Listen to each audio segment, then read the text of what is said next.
wants his other 10%? 45%.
Everyone's printing their bets and different shots.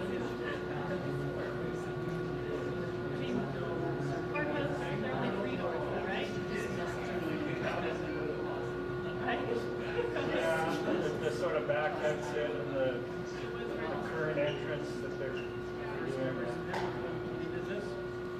I haven't actually done that for a long time. Is it a little haunted or something? And what? Close the door. Oh, yeah. I completely, that just was my brain.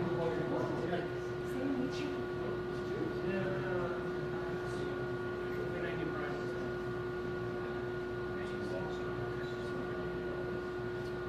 Anyway, I will let you know. Yeah, please do, or someone else. Sorry.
I was still there, so it was a little bit before 98.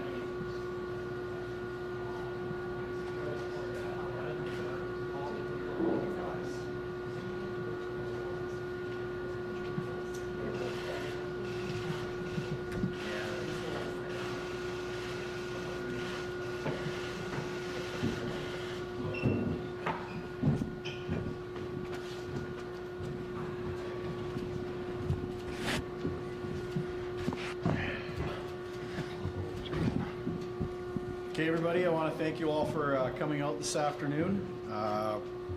Without really further ado, I'd like to introduce the General Manager of the Winnipeg Jets Hockey Club, Mr. Kevin Cheveldayoff.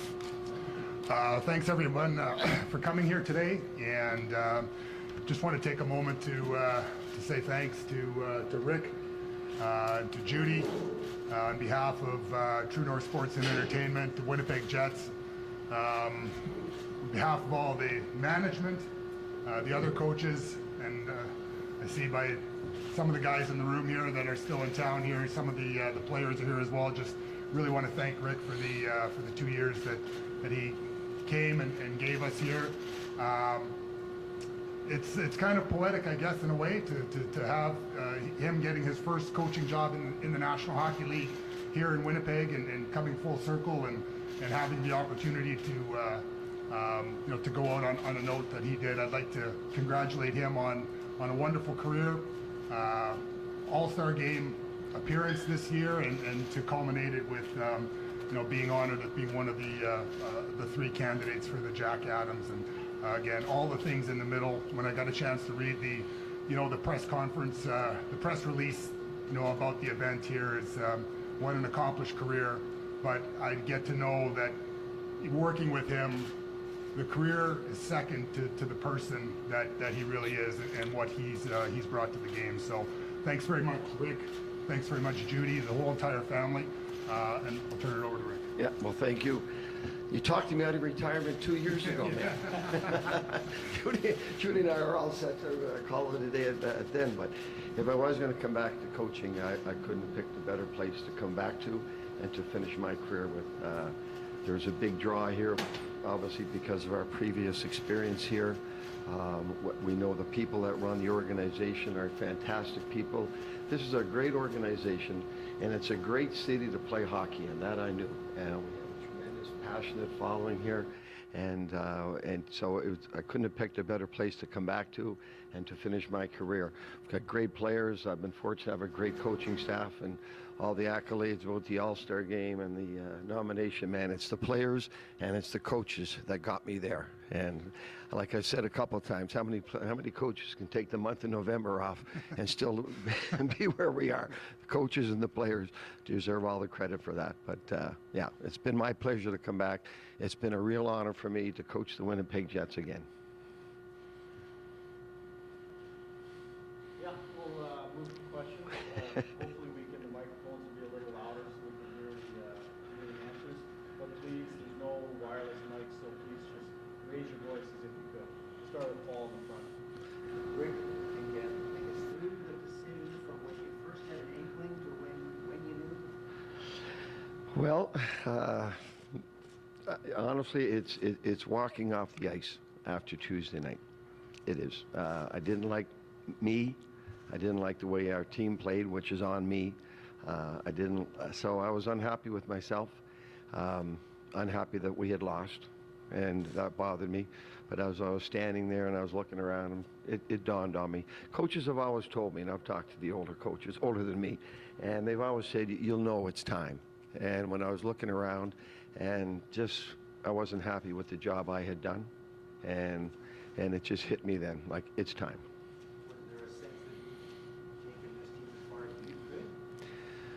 No, I would say it's more of a disappointed that I didn't take that team further.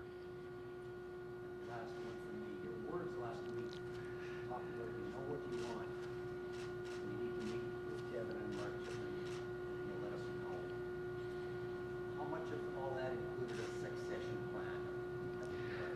Well, so yeah, when I'm walking off the ice, I told the coaches an hour later that I'm done. I'm finished. I'm going to retire. And they're all looking at me. You sure? you want to take some time on this? But I knew. I knew in my heart it was time. And I think a lot of it goes back to a couple of years ago that we were, Judy and I have always talked about this for 7 years since we left Tampa. When I left Tampa, I had a couple of offers of 3 or 4 year contracts at other teams. I went to Dallas on a 1-year deal. Loved Jimmy Nill, trusted Jimmy Nill. They had Ben Bishop in the net, and I wanted to see if I wanted to keep going. And I loved my time in Dallas, so we've kept going. But there comes a time, and right now just seems to be like the time. Go ahead, John. Rick, how much did personal factors play into your decision, your health, Judy's health, going back to the start of last season? Oh, quite a bit. I mean, listen, like I said at the time, those are life-changing moments. They are. They are. And I'm still dealing with some minor issues that I've got to get resolved. The last thing I wanted to happen was to me to come to Chevy and Chipper in November and say, I can't do this anymore. Like, there was no way I was going to let that happen. So there's some issues that we got to get fixed, and they'll be fixed. But there was no way I was going to, if I was feeling it that night, there was no way I was going to get into the season and then say, I'm sorry, I can't do this anymore. I knew then that, okay, I got to take some time here. Was there any sense of, after this feeling that you described on Tuesday night, was there any sense of unfinished business that sort of crept back into perhaps weighing against I wouldn't say, no, I'm just, again, disappointed that I didn't get this team further. That's my biggest disappointment, and something I'm going to have to live with. Go ahead, Kelly. Finally getting you, Kelly. Usually you're the first man. It's unreal. Like, where's the respect here? Let's go. Right?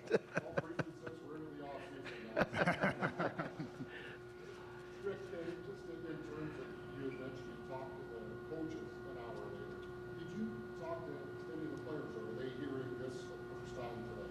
No, I called a few of the players last night that I could. I didn't want them to see it on the email. So I didn't call every player, no.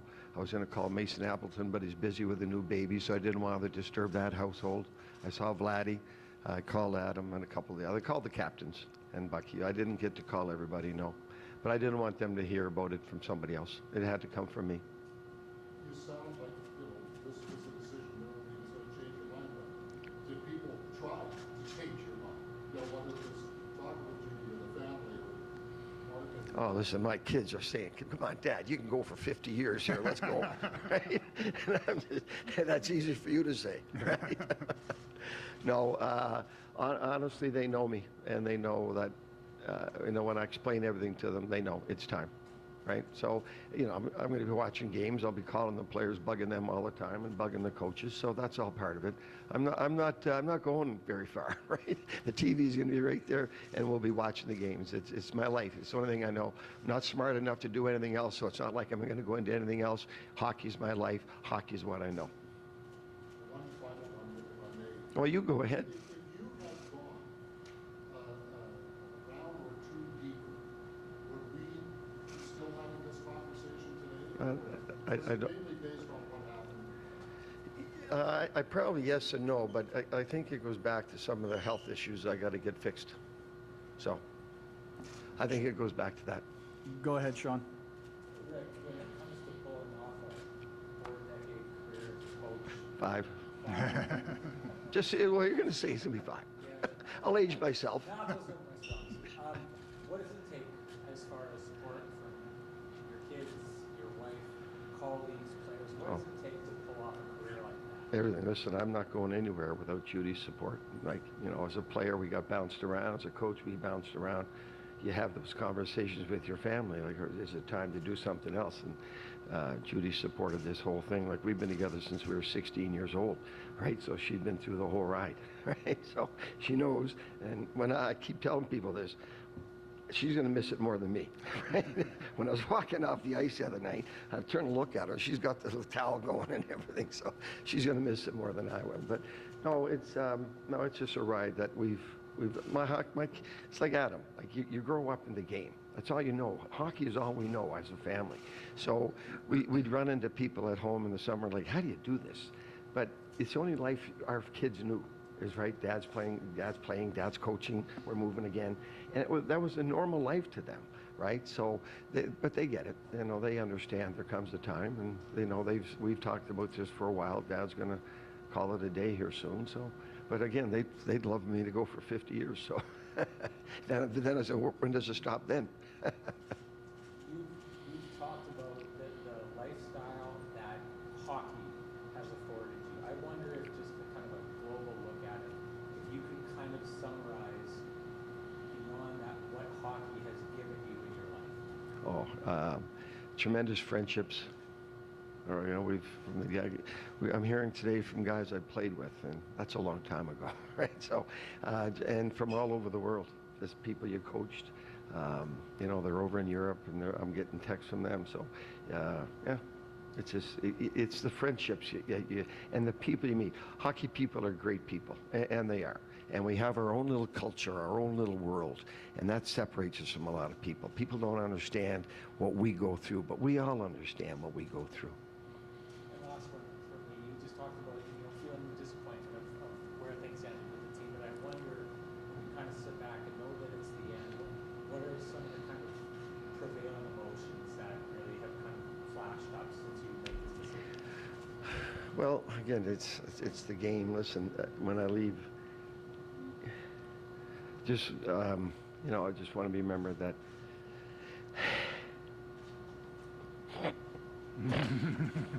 it's your fault. I just love the game. right? And I respected the game. I love this league. I respect the league. I hope over my career that it's not winning the Stanley Cup. It's always been important, but over the years as you age, you hope you have an impact on your players' lives, off the ice, on the ice. And that's been more important to me over the last 10 years. I've had some runs at the Stanley Cup, and things happen that are out of your control with injuries and everything. And then you lose the cup and okay, things happen out of your control. What is in your control every day is the impact that you can have on your players on and off the ice. That is within a coach's control. And I've always taken great pride in that. After a while, you get close to the cup, you lose and you say, God, we're healthy, we could have won that. Well, that's out of your control. As a coach, you can control what you do, how you deal with the players every day. And that's helping them on the ice, and you hope that you teach them some life lessons along the way as well. Ken, did you have one? Yeah, Kevin, what's Rick's lasting legacy in this organization? Well, I think there's many things. I think that when you think of Rick's tenure here with us, that could come to mind. But obviously, I was joking with Judy here a little while ago. We were talking about, and with Bones a couple of times as well, is that they probably dreaded seeing my number pop up on the phone and pulling them out of retirement. But maybe he thought we were joking at first, and maybe but we asked them to put their lives on hold to come here to Winnipeg to help give us this group a different voice, a different path. Some strong structure and when just listening to Rick talk here right now, like those are the things that being around Rick that you sit and you think about each and every day. I think I have a greater appreciation for the National Hockey League and what it means to be in the National Hockey League each and every day for being around Rick and how he carried himself and what he talked about. And just the presence that he brings and to see to be able to watch him interact with the players, to see him how he communicated with the players, to see him how he would deliver hard news to players that wasn't something that was going to be popular, and just his compassion and his directness. But one thing that Bones always was and is he's been authentic. And when it came to this process here right now, and when we talked about it for the first time, and then Rick and I had a brief conversation, I think it was even yesterday, is his thoughts were turned towards more from an organization standpoint. Like he's always putting the organization or the players or other people ahead of himself. And I said to him, it would be very selfish for me to sit here and think that you are being selfish without telling you, Bones, that you owe this to yourself. But again, just a great hockey coach, and an even better person. Just so thankful that he picked up my phone that day that we called a couple of years ago. Hey, you took me off the golf course. I did.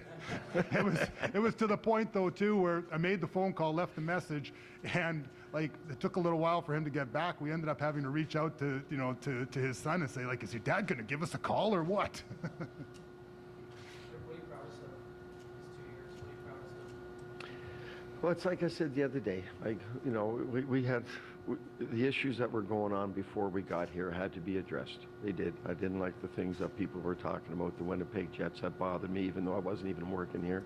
So we did have to change the culture. We did. And you have to take some hard strides to do that. You have to take some very unpopular strides, and they were. And that's okay. You got to make some tough decisions. You make them. We had to give the team a more consistent identity so that it could stay in the playoffs year after year. And I think we've done that for the most part. And we got the team back in the playoffs, which was the big objective. Okay. Now, are we happy that where we are with the playoffs? Absolutely not. There's more to give. This team is better than what we saw in the playoffs, so that's on me. So, yeah, we had to do those things. But the other things don't fall into place until you get the culture all straightened out.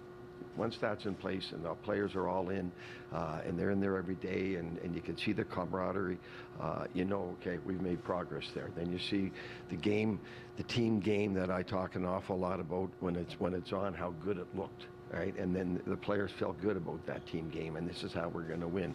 And we came up short of all of our objectives, and the players are just as disappointed as all of us are, and they are.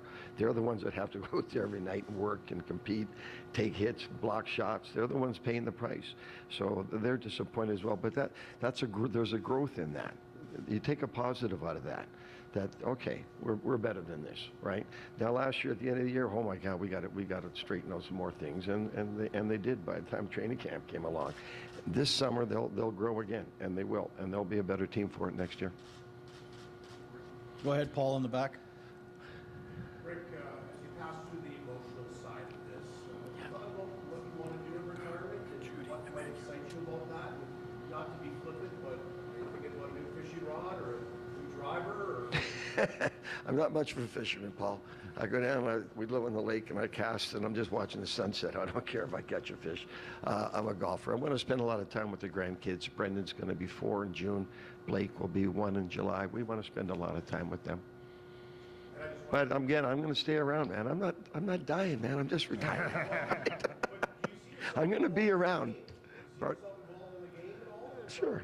advisory role or anything like that? Yeah, I'll call you when you, right? When you screw up. Go ahead over here.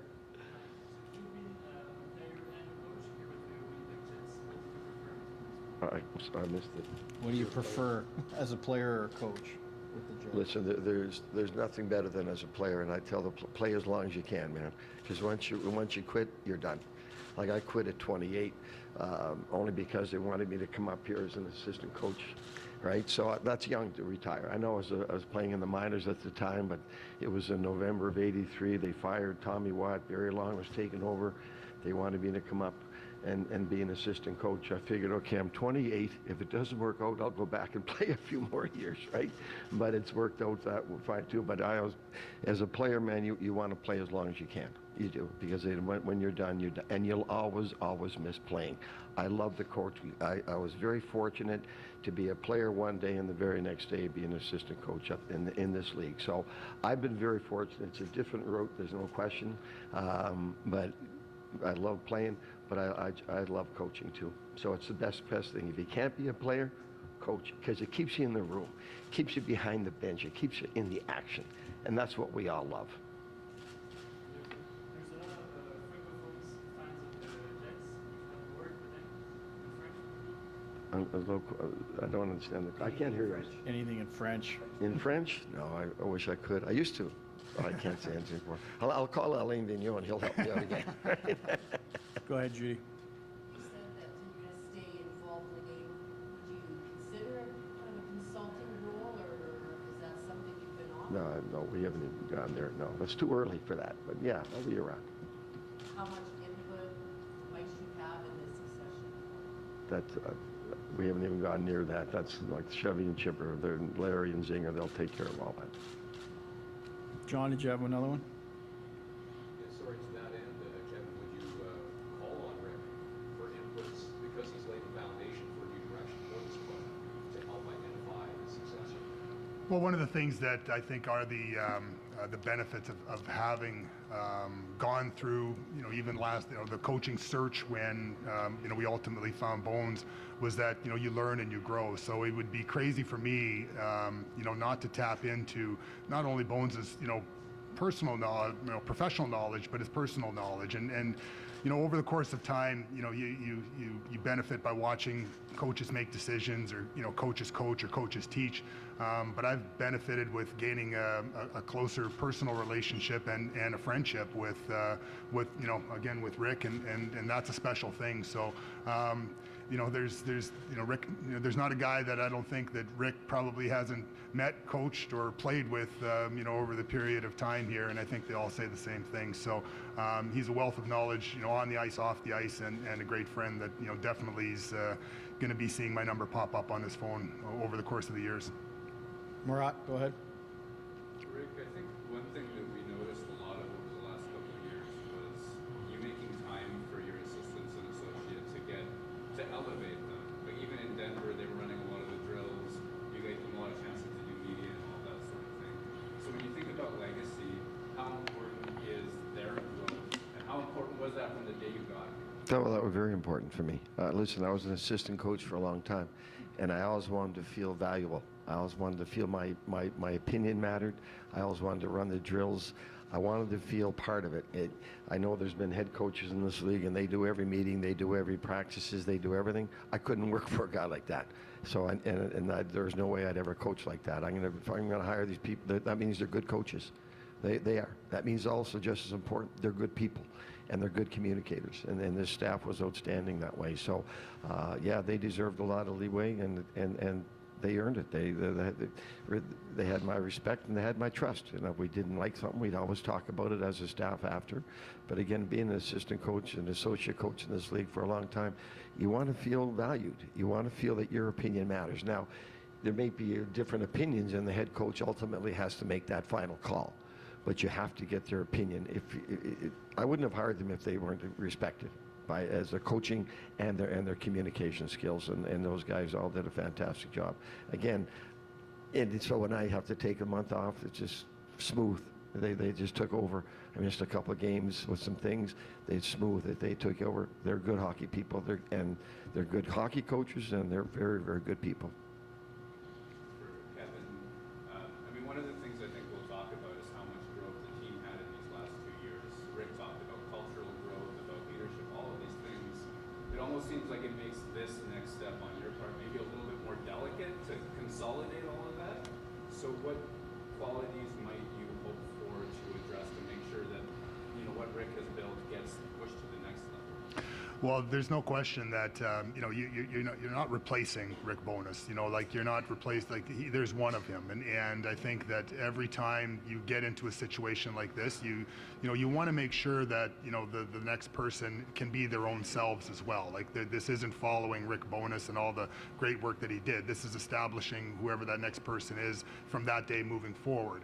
But I think it does take the special acknowledgement to understand, the different levels of foundations, that have been put in place here. And one of the things, I guess it kind of goes back to the legacy question here, that I'm extremely, extremely proud of, is having the conversations with Bones and the coaching staff and their passion for wanting Adam Lowry to become captain and what that embodies, what that will embody in a Winnipeg Jet and that moving forward. Those are things that, again, are going to stick out, for me, and certainly as we evolve and move forward here. But and it goes even back to the exit meetings here right now, when we talk to the players, that feeling of not being satisfied, that came from the coaches and came from the players, that we need to go home, we need to get 10% better, we need to get 5% better, whatever percent better, work on your deficiencies, work on that came from the leadership group. That was guys like Scheif and JMO and Helly and obviously Laus, but those are the kind of things that doesn't just happen. It's something that the coaches instill, and you want that next person to pick up on their own ways, but obviously, understanding that, we need to continue what was being built here. Okay, Bartley, and then Freezer, and then we'll wrap it up here. Go ahead, Bartley. What aspect of coaching professional hockey in 2024, if you're most surprised Rick Bowness in 1980? I'm sorry, I didn't hear. Say that again. What aspect of coaching in 2024 would most surprise you back in 1980? Back in 1980? Younger Rick What Bowness. aspect? younger? Yeah. Almost like, what's the difference between now versus the younger Rick Bowness coaching in the I'm a lot calmer. I am. Used to do some crazy things. Don't you guys laugh over there. No, there's been a ton of changes in the game, and you have to grow with it. So you're coaching in the 80s, which I did, a whole lot different than coaching today. In a lot of those teams in the 80s, guys had played in the minors. They understood the game a little bit better. They weren't force-fed into the National Hockey League. Over the last 5 decades, the kids are coming in now, and they need a lot more coaching. They need a lot more of your time, and how you deal with them is so your words. Your tone is just about as important as the words you use today, more so the tone today than before. They're not as thick-skinned, and you got to be patient with them, which is fine, and that's what coaching in today is. So there's a huge difference between how I coached in the 80s when I mean, don't forget, I was a player on a Tuesday, and a Wednesday I'm an assistant coach. I had no idea what I was doing, so I'm going to bring some passion to the game, and we'll work from there. But now it's a lot more involved. There's a lot more teaching involved, there's a lot more coaching involved, and there's a lot more patience involved. And you have to be able to communicate with your players. And again, some of these conversations they don't want to hear, right? They don't. But you can't be afraid to have those conversations. And you just got to get things on the table, and you work from that. But there's a huge difference in the game today, so much faster, so much better than it was in the 80s. The 90s, we slowed the game down to a crawl. So the game is right now is in great shape. It's fast, it's exciting. The league's in great shape, but there's a big difference between how coaches coach today than when we did back then, back in the day. Do you ever think you're too honest, too blunt for this way? You have to be true to yourself, man. That's the biggest thing. You got to be true to yourself, right? So, you know, my goal was never to be the best coach in the league.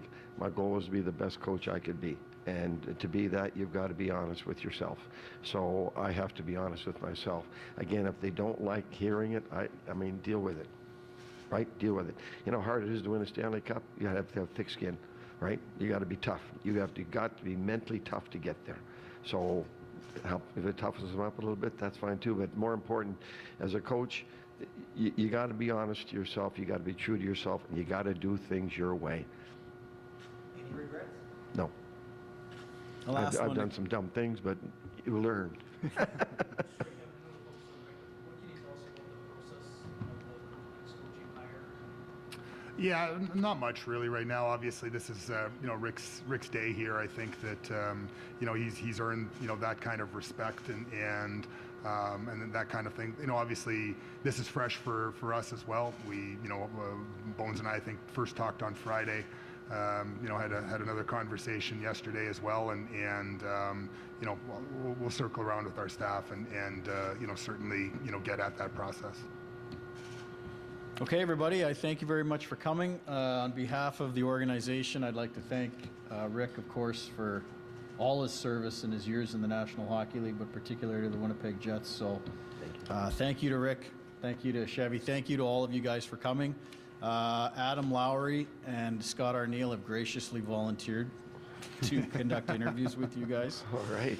So Can I sit in the back now and second guess everything you guys say? So we'll do those in front of the backdrop over here one at a time. But again, thank you for coming, and I guess we'll talk soon. Thank you all for Thank you, coming. It's guys. been a pleasure.